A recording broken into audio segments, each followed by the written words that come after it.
அனைவருக்கும் தினம் ஒரு தகவல் சார்பாக இனிய வணக்கங்கள்.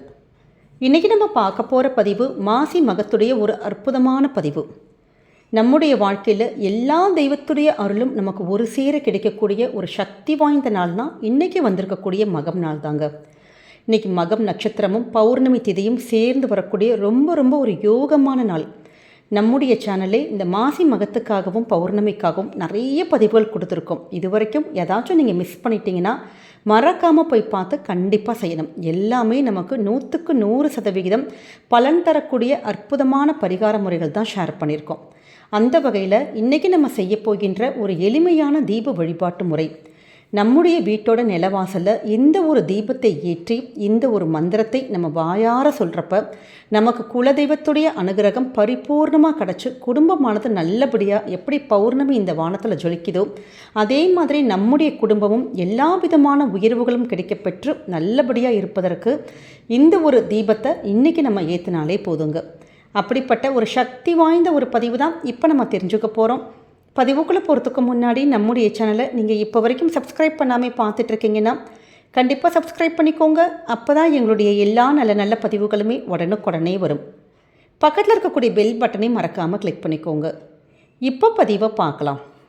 மாசி மகத்துக்கு நமக்கு எப்படி எல்லா தெய்வங்களுடைய வழிபாடுகள் முக்கியம், இந்த பிரபஞ்சத்துடைய அந்த அனுகிரகம் முக்கியம். குறிப்பாக நம்ம பித்தர்களுடைய ஆசீர்வாதம் கிடைப்பதற்கு நம்ம ஒவ்வொரு விஷயம் சின்ன விஷயங்கள் வழிபாடுகள் எல்லாம் செஞ்சுக்கிட்டே தான் இருப்போம். ஆனால் நம்ம மறக்கக்கூடாத ஒரு விஷயம், மறக்கக்கூடாத ஒரு வழிபாடுனா குலதெய்வத்துடைய வழிபாடு தான். ஒவ்வொரு மாதமும் பௌர்ணமியில் நம்முடைய சேனல் பார்க்குற எல்லாருக்குமே தெரியும், குலதெய்வத்தை நினச்சி நீங்கள் ஒரு விளக்கு வைங்க. அதுவும் குறிப்பாக அமாவாசை பௌர்ணமி நாட்களில் நம்ம வழிபடுறப்ப நமக்கான கஷ்டங்கள் விதி எழுதியிருந்தால் கூட அந்த விதியை மாற்றக்கூடிய ஒரு சக்தி குலதெய்வத்துக்கு மட்டும்தாங்க இருக்குது. எவ்வளவோ இஷ்ட தெய்வத்தை நம்ம வழிபடலாம், இஷ்ட தெய்வ கோவில்களுக்கெல்லாம் நம்ம போவோம், பரிகாரங்கள் செய்வோம். ஆனால் சிலருக்கு அந்த பரிகாரங்கள் கை கொடுக்கவே மாட்டேங்குது. என்னன்னே தெரியல, நாங்கள் நல்லபடியாக தான் இருப்போம் நம்ம நினைப்போம். ஆனால் நம்ம குலதெய்வத்துடைய அனுகிரகம் இருந்தால் மட்டும்தான் மற்ற எல்லா தெய்வத்துடைய அனுகிரகமும் நமக்கு கிடைக்குமாம். அதனால் மறக்காமல் குலதெய்வ வழிபாட்டை நிச்சயமாக செய்யணும். வாய்ப்பு இருக்கிறவங்க இன்றைக்கி மாலையில் பக்கத்தில் இருக்கக்கூடிய உங்களுடைய குலதெய்வ கோயிலுக்கு போங்க. அப்படி முடியாதவங்க வருடத்துக்கு ஒரு முறையாச்சும் நம்ம பசங்களுக்கு லீவ் விட்றப்போ இல்லை நமக்கு எப்பயாச்சும் ஃப்ரீயாக இருக்கிற நேரத்தில் வருடத்துக்கு ஒரு முறையாச்சும் குலதெய்வ வழிபாட்டை யார் ஒருத்தங்க இப்படி மேற்கொண்டு நம்ம வழிபாடு பண்ணுறோமோ குடும்பமானது ஒவ்வொரு வருஷமும் நீங்களே பார்க்கலாம் ஒரு அடுத்த கட்ட முன்னேற்றம் நம்ம ஃபேமிலிக்குள்ளே நிச்சயம் இருந்துக்கிட்டே இருக்கும், குடும்பமும் தழைக்கும். அப்படி குலதெய்வ வழிபாடு எங்களுக்கு நம்முடைய மாதம் வரக்கூடிய இந்த பௌர்ணமி நாட்களில் நம்ம வீட்டில் இந்த கோவிலுக்கெல்லாம் போக முடியாதவங்க வீட்டிலேயே ஏற்றக்கூடிய ஒரு எளிமையான தீப வழிபாட்டு முறை. நம்முடைய வீடுகளில் நம்ம டெய்லி சுவாமிக்கு விளக்கை ஏற்றுறப்ப குலதெய்வத்தை நினச்சி தனியாக கூட ஒரு அகல் நீங்கள் டெய்லி ஏற்றலாம். முடியுங்கிற பட்சத்தில் அப்படி நீங்கள் தனியாக குலதெய்வத்துக்காகன்னு ஒரு தீபம் சொல்லிட்டு நீங்கள் ஏற்றலாம். அப்படி முடியாதவங்க கூட இந்த அமாவாசை பௌர்ணமி இது மாதிரி விசேஷமான நாட்கள் வெள்ளிக்கிழமையில் குலதெய்வத்தை நினச்சி இந்த தீப வழிபாட்டை நம்ம பண்ணலாம். இன்றைக்கி மாலையில் நமக்கு பௌர்ணமி திதியானது 6:38 மணிக்கு மேலே தான் ஸ்டார்ட் ஆகுது. அதனால் தாராளமாக ஒரு 7 மணி போல் இந்த தீப வழிபாட்டை நீங்கள் பண்ணலாம். இதற்கு நம்முடைய நிலவாசல் இருக்குது பார்த்தீங்களா, அந்த நிலவாசலை இந்த விளக்கை ஏற்றணும். எல்லா இடத்துலையுமே நமக்கு அந்த வீடு கட்டுறப்ப நம்ம ஒரு நிலவாசல் பூஜைன்னு பண்ணுவாங்க. ஏன்னு கேட்டிங்கன்னா அந்த நிலவாசலில் இருந்து தான் நம்முடைய குல தெய்வமானது நம்ம இருந்து அங்கேருந்து பார்க்கும், எப்பயுமே பாதுகாத்து நம்ம கூடவே இருப்பாங்க. நம்முடைய கஷ்டங்கள் ஏதாவது பெருசாக வந்தால் கூட குலதெய்வம் நிச்சயமாக நமக்கு அனுகிரகம் கொடுப்பாங்க அப்படிங்கிற ஒரு ஐதீகங்கள் இருக்குது.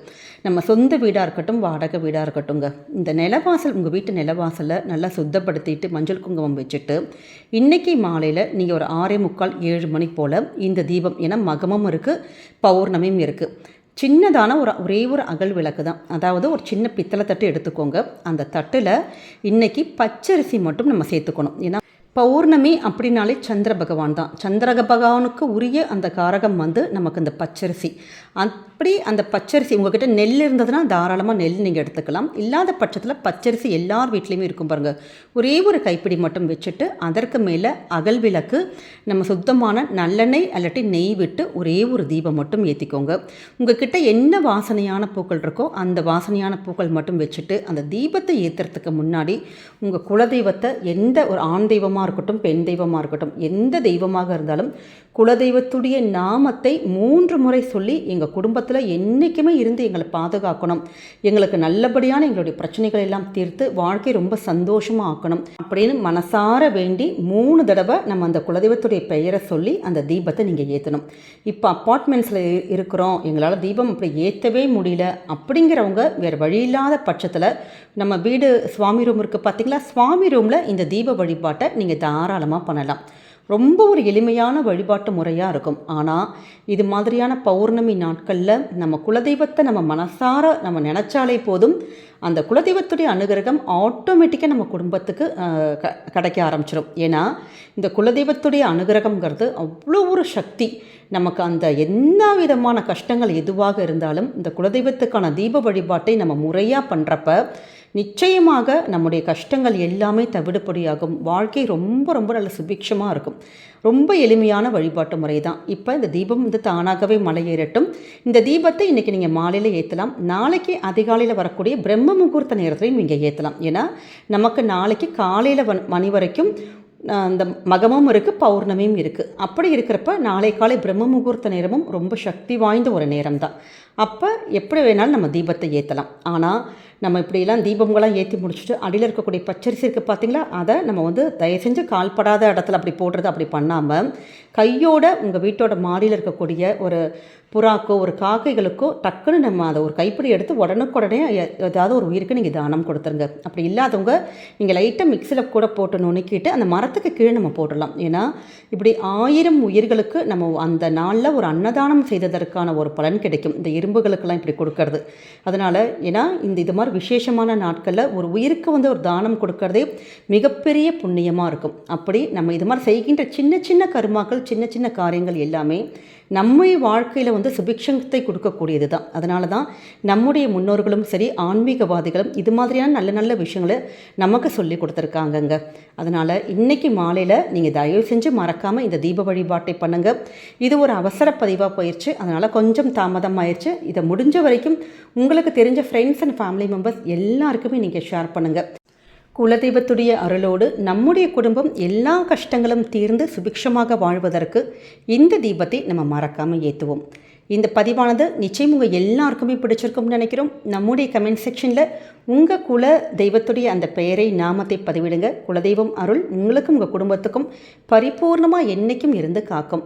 நம்முடைய சேனலில் இந்த மாசி மகத்துக்கும் பௌர்ணமிக்கும் நிறைய பதிவுகள் தொடர்ந்து கொடுத்துக்கிட்டே தான் இருக்கும். யாராச்சும் மிஸ் பண்ணிங்கன்னா கண்டிப்பாக மறக்காமல் பாருங்கள்.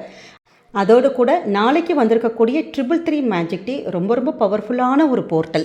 கடந்த முறை நிறைய பேர் அந்த டைமிங்ஸை மிஸ் பண்ணிட்டோன்னு சொல்லியிருந்தீங்க. அதனால தான் இந்த முறை சீக்கிரமாகவே கொடுத்துருக்கோம். அந்த பதிவை இப்போ வரைக்கும் நீங்கள் பார்க்காட்டி கண்டிப்பாக பார்த்து பயனடையணும். மீண்டும் வேறொரு நல்ல பதிவில் உங்களை சந்திக்கிறோம். நன்றி, வணக்கம்.